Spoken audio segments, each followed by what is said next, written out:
It is 5 o'clock by the board clock in the Manitowoc Public School District, so I'll call this meeting to order. The Finance and Facilities Committee, Tuesday, August 5th at 5 o'clock PM. So we'll start off with the first agenda item, management of the referendum funds. All yours, sir. All right, I thought it'd be good to just have an educational piece on what happens, like I love education. $14 million worth of debt was drawn on July 10th. You know, does it go under the cushions? Well, you know, does it go in a checking account? What are we gonna do with it? So, we're gonna put that money to work, and we're working with a company called PMA. Matt is our representative. He's been very helpful in helping me get up to speed on this part of my job. And one of the things that, you know, one of the first things that they're looking for that we gave them is something called a draw schedule. So they take that draw schedule to try to figure out how they're going to invest the dollars. And the dollars are invested in three different ways. So they're using money market funds. So money market funds, it's overnight borrowing. So the banks have federally mandated reserve requirements to have on overnight in their on their balance sheet. So that's part of it. So the money market funds, U.S. Treasuries, and then FDIC insured CDs. So they're going to use those three tools, investment tools, to get a return on on the investment of those dollars. So they're going to take, you know, what we created as a draw schedule and figure out what investment tools are going to fit in best to do that. And they're dealing with lots of shifting and changing in the markets. Like, so my first picture there is what they expect the Federal Reserve to do over the next several months. So that decides what the money market funds, what the overnight rate is going to be. So even since, I clipped this screenshot a couple of weeks ago. Things have changed. We had a Federal Reserve meeting last week. They didn't raise rates, so they know for sure that things are going to stay at the current rate with the Federal Reserve, which decides what money market funds are going to make. So things have changed. Even today, things are changing. One of the Federal Reserve governors resigned, so that's going to be a position that can be filled. There was some weak jobs data last week. There was some weak jobs data today from the ISM survey. So all these things are going to impact what's going to happen with the Federal Reserve's rates, which impact the money market funds. So right now, as it stands, you know, you're getting 4.25 to 4.5%. You know, just to lend to banks to use overnight to make their balance sheets add up to what they need to based on those federal mandates. But that's going to change, and it's, you know, the graph that you see before you has changed in the last couple of weeks. So right now, the money's sitting, working in those federal, working in those in the money markets. It's hitting the expectation that they're looking for. They're looking for about a 4% return on our money over the next 3 years. So we have 3 years from July 10th to spend all of that money. And what, you know, how can they get to that 4% number with all the tools in front of them? So right now, money market funds is great. It's looking like there's, based on the data, that there's going to be a change in the federal funds rate in September. Based on some more data that's come in and has updated this graphic, there's most definitely going to be at least one more rate change. There could be two, there could be three more rate changes before the end of the calendar year. So that impacts, you know, what they can get for a return from the money market funds. If we flip over and take a look at the yield curve, so this is another piece. So this is how US treasuries are priced. So right now what we have is a U-shaped yield curve. Now, usually a yield curve would start low for, small, for loans that are 1 month, 2 month, 3 months, for treasuries, I should say, for treasuries that are 1 month, 2 month, 3 month, and then it goes up as you go further, as you extend, the treasury's maturity.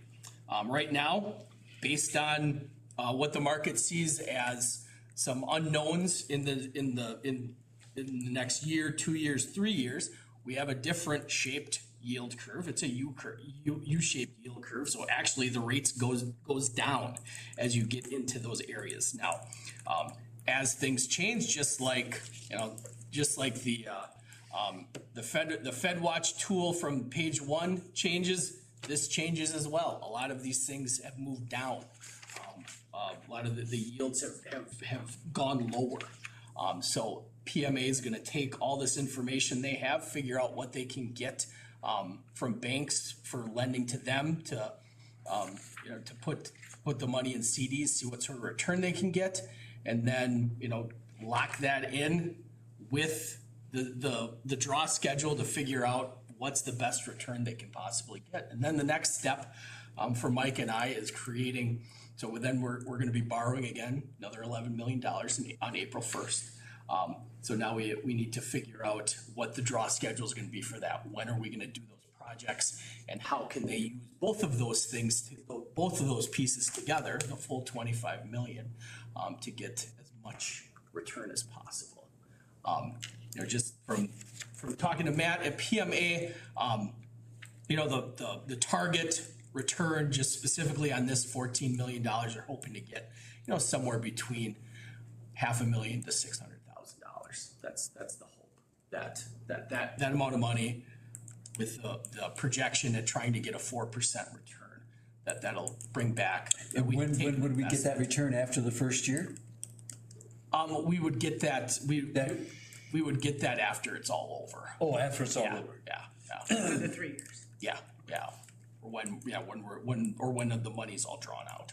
So after the 25 mil is done, this is hopefully would be the return on that amount of money, not 11 and 14. Yeah. Okay. Yeah, on the Unless things change. Yeah, things could. Between when we drew this and started the strategy versus, next year we draw on April 1st. If the market changes, they may adjust what the Draw schedule is going to be. or the target of what they're looking to get. Hoping for, and how they can use these 3 different tools, investment tools they have in front of them to. Well, this is good. Thank you for explaining that. Do you guys have any questions? A little bit of this, I think, should be on the board agenda, so a little of the explanation the entire board can hear. I don't know if you need all the graphs, but the information about the return. Graphs are the fun part. I think it's important for them to hear as well. Yeah, just a ballpark, do you know offhand, what's the ratio of money markets to treasuries? Are we laddering CDs? Do they not know? Yeah. They're taking care of all that? Yeah, Okay. exactly. Okay. This PMA is taking care of all that? Yeah, yep. Any other questions? So a brief synopsis of what this is for the board. Excellent, thank you. Thank you for this. Michael? Facilities update.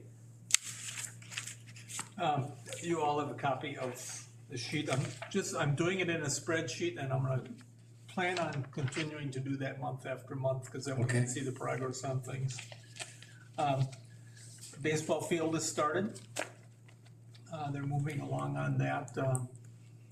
They don't see any backlog on any materials right now. Everything's coming in when it's supposed to come in, when they're expecting it to come in, so that's good news. And planning on being done this fall yet, so. We are going to be seal coating that parking lot out there too. That was one of our bids that we received from Pop Asphalt. And then that was donated to us. The $25,000 was donated. Pop is going to do that, so that's gonna make that look really nice out there at the end, so. We're doing some lighting out there too. We're getting bids on that right now yet, but we want to light that parking lot out there for football and for baseball, so that'll be a lot brighter there too. So they don't, who are we, Vinton was gonna give us a estimate on the concrete on the, behind the backstop and where the bleachers are.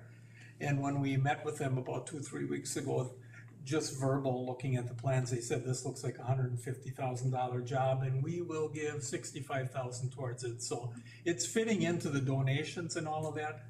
But then they, about a week later, they sent a hard copy, and it was $350,000 or something. And then a week later, they sent an explanation of all of it. So I think they're a little miffed maybe that we didn't go with them. They were one player we could have used instead of H&H from Conference. You're gonna go with H&H's contract? Yes. Okay. And they were, Vinton wanted to do the whole thing also, but they haven't done a full field yet. And we just didn't feel like we wanted to be the guinea pig. I'm sure that they've done certain aspects of it, and I'm sure they would have done well, but anyway, that's just speculation. These are the prices that's on the paper, so anyway, we're looking for that concrete portion of it also. We're working on that right now. Andy Conkle on that with the volunteer group. So that's where that's at. It's moving along, and I'm pretty confident that we're gonna get really close by fall so we can get everything done. Are we gonna see a spreadsheet of what that all cost and what was donation vice what was the 900,000 that the board committed to? We have that already, so yeah, I can get that for you. Lincoln, Lincoln is, I was up there last Thursday. All the shingles are done. That portion of it is done, and the flat roofing, I think they're over halfway done already. He expects in 2 weeks, they'll be done with all of the rubber roofing up there. And then all that's gonna extend is the metal capping over that stone edge and all of that. We're putting all metal up there on top of that. That will run right to start of school, but they should be done and out of there by the time school starts. Everything's on budget there too with their estimates, so. any questions on Lincoln, Jefferson, Mike Hacker's projects? Just on Lincoln, I mentioned this to Lee in our meeting. I mentioned we're kind of getting ahead of the community and staff advisory on where do we wanna be and what's our long-term vision and what's our plan. And I noticed it was a very large dollar amount from Lincoln. And I take to heart very much what our student representative said is the guts of that middle of that building are high dollar to repair and maybe not the vision of our next generation. So I'd ask everybody sitting here and also the board to consider that, and because we're out of sequence with what our community stakeholders are going to give us, and that may not match.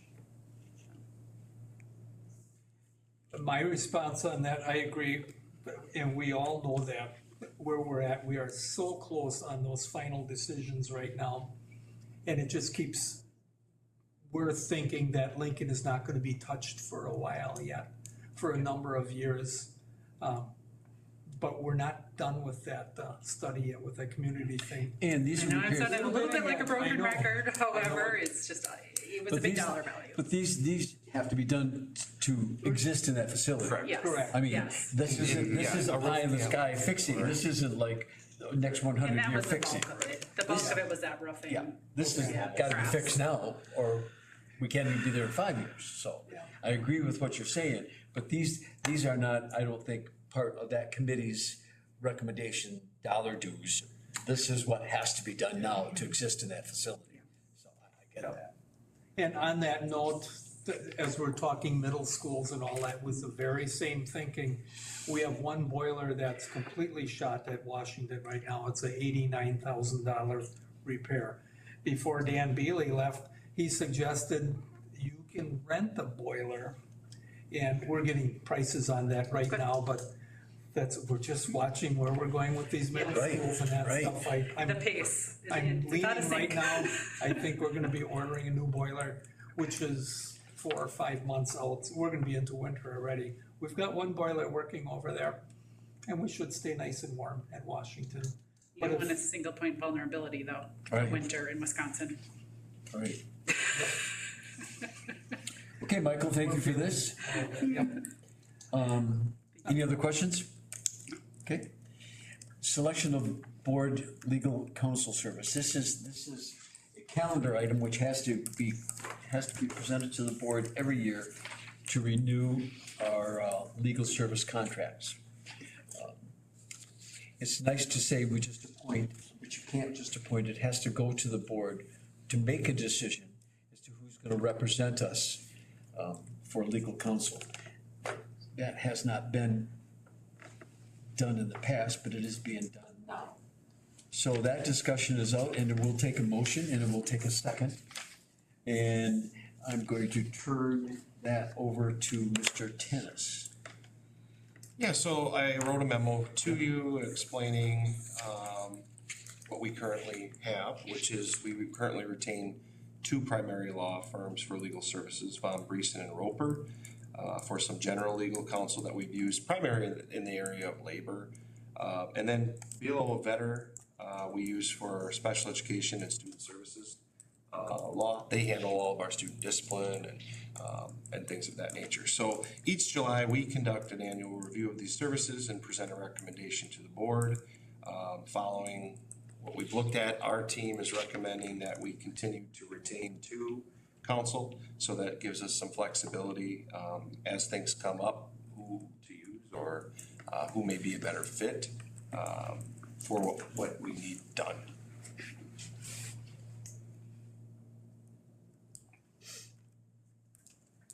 Any questions? Good to be, Below Vetter, are they like, is that one of their specialties? That's one of their Yeah, strength areas? it's just funny because it's, you know, this, legal services are really a lot like anything else. It's based on individuals, right? Mary Gerbig was just been a standard in school law, particularly around these areas of, student services, special education. She works with us very closely on a number of things. Von Briesen, we've used Jim Macy, which I will share with you. I received a call from Jim Macy last Thursday, and he's been appointed special counsel to the U.S. Department of Labor. So he'll be, after 30 years in this firm, he'll be heading out. If the board will continue to retain Von Briesen, we would be set up with a man named Bill Fisher, who we're actually scheduled to meet with because Jim's sort of on his way out, but wants to do some transition meetings and have conversations with. So we're just meeting them, and he'll get a chance to meet with our director team and let us know what kind of their specialty is. But the way it works with most of these firms is you'll call your person. So in our case, it's Mary, and it was, right now it's Jim Macy.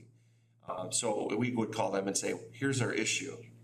They'll either handle the issue or they'll say, well, this person on our team is best equipped to handle this issue. But they stay involved. Just as an example, we're involved in some litigation right now that Beal and Vetter has for us. Mary is that communication hub. She's involved with everything.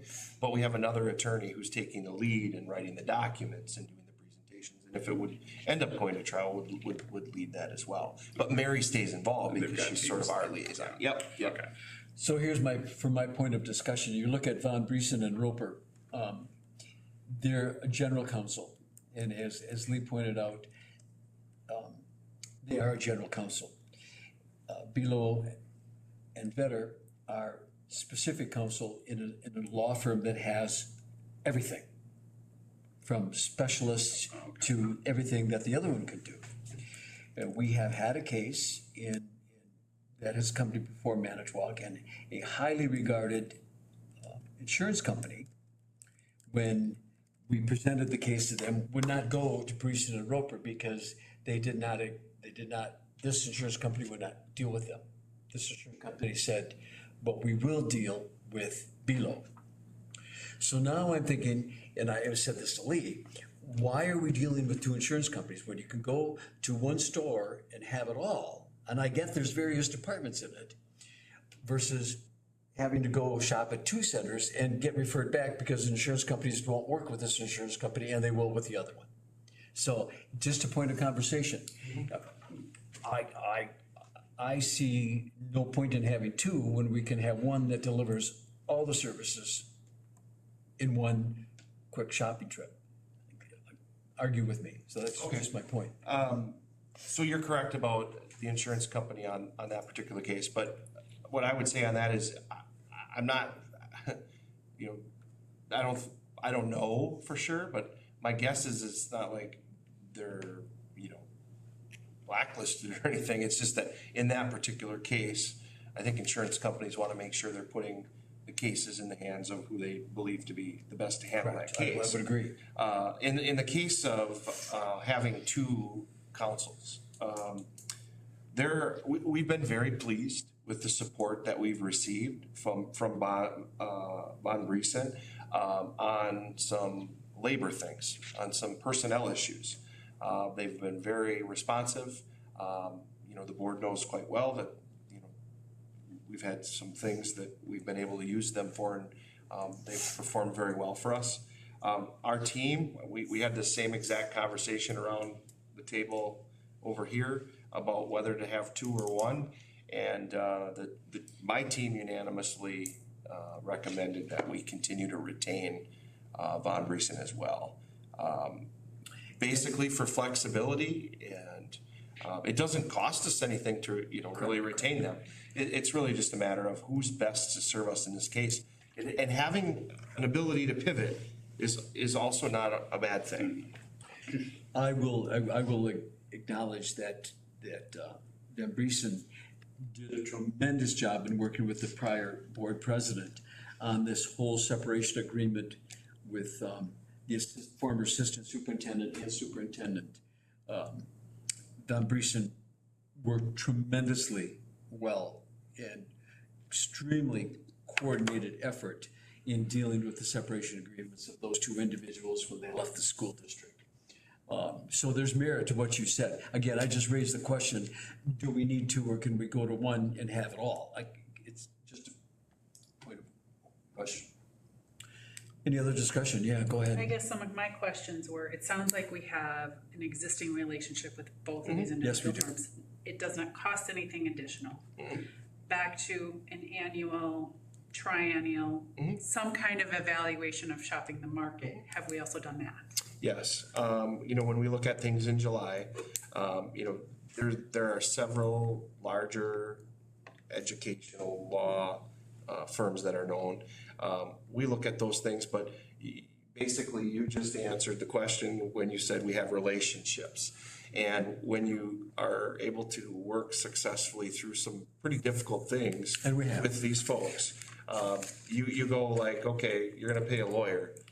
Do you wanna go ahead and throw the old fishing line out there and see if it's gonna work out? Or do you wanna stay with what's been tried and true for your organization through those tough things? And I think, you know, through our evaluation at this point in time, we're feeling really good about who we've had help us and feeling good about keeping them around. So the cost benefit is what I'm hearing is weighing heavily in the benefit section for negligible cost to go shop around. Yeah, it doesn't cost anything to shop around. It's just a matter of if we would go retain another council in replace of one of these two, you know, you're taking, in my view, a risk that we don't need to take right now. We also have existing, currently we have existing litigation, and with their involvement, actually both, so. But the one that we're involved with is gonna be leaving, so we don't know what the replacement's gonna be like.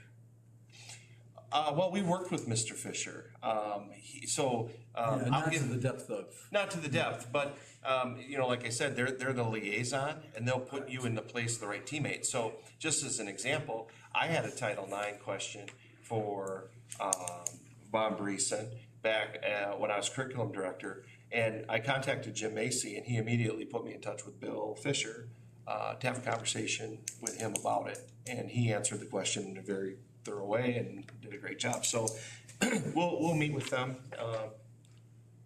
And to tie into what we're working on here is culture. And if their company has the culture, you can go to multiple people and get that culture. And if that's the way that they, you know, that guy wouldn't have stuck around if he's not living up to what the expectations of the group are. I see it as a win. It's not like if we've got people that are experts at the special ed student services that are working with us, that's great. The general legal counsel, that's great. There's no cost differential because we're paying them when we use them. When we use it. So I And they make a both went motion through. that we accept Okay. these two. Motion by Dave, second. Okay, any other questions to Lee?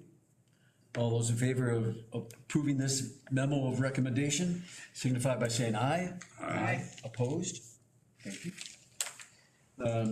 Diligent community software proposal. Again, another agenda item that will need action.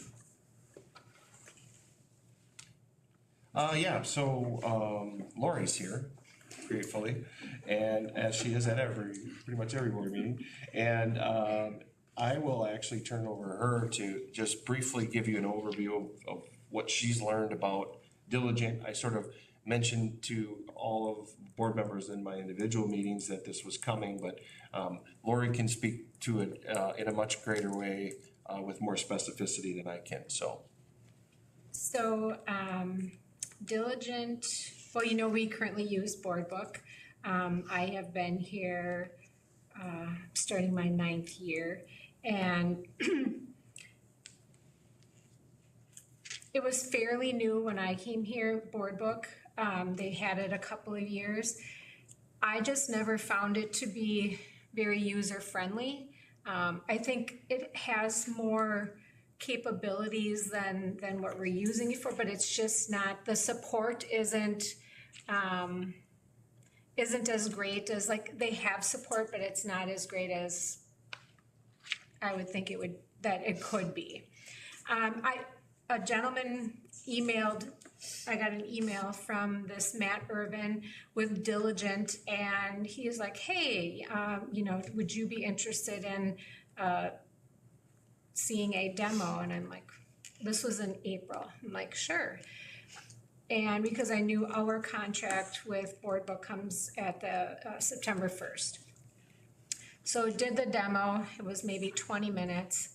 I was literally in awe of how easy and how streamlined, and it just meshed so well with the minutes, the agendas, how they can just make it your own, and I was very impressed. So I pitched it to Lee, and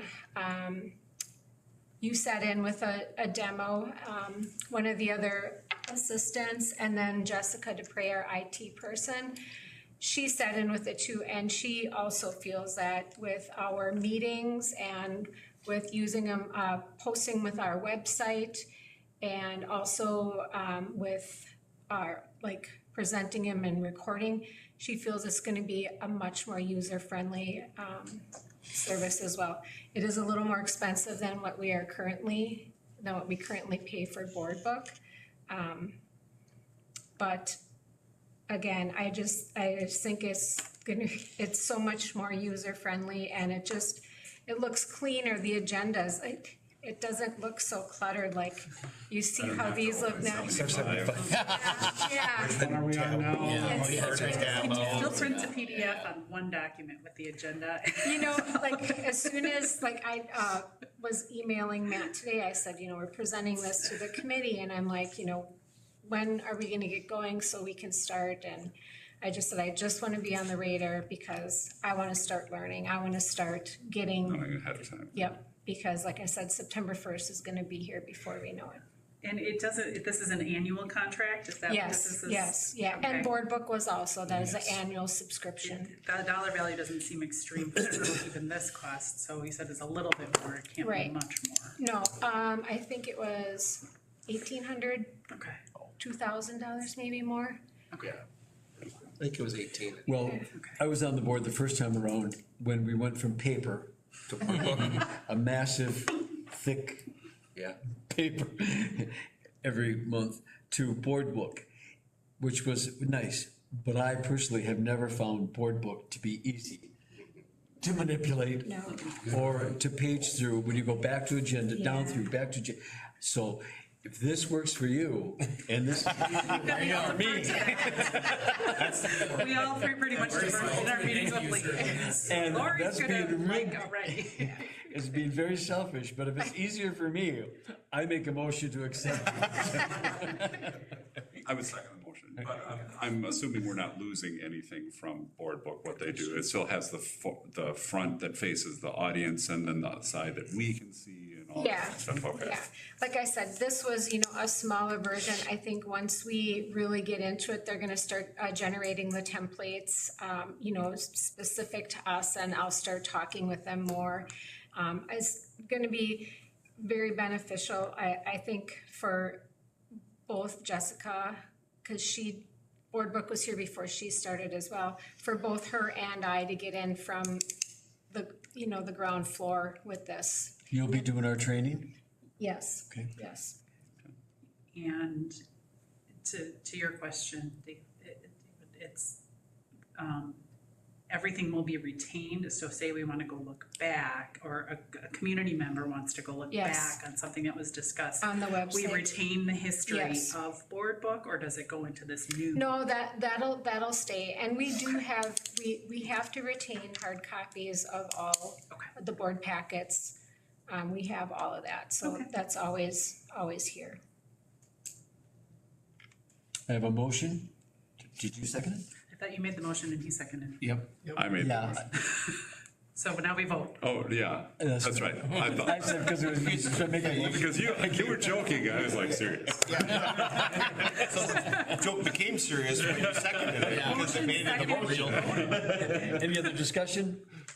All those in favor signify by saying aye. Aye. Opposed? Thank you.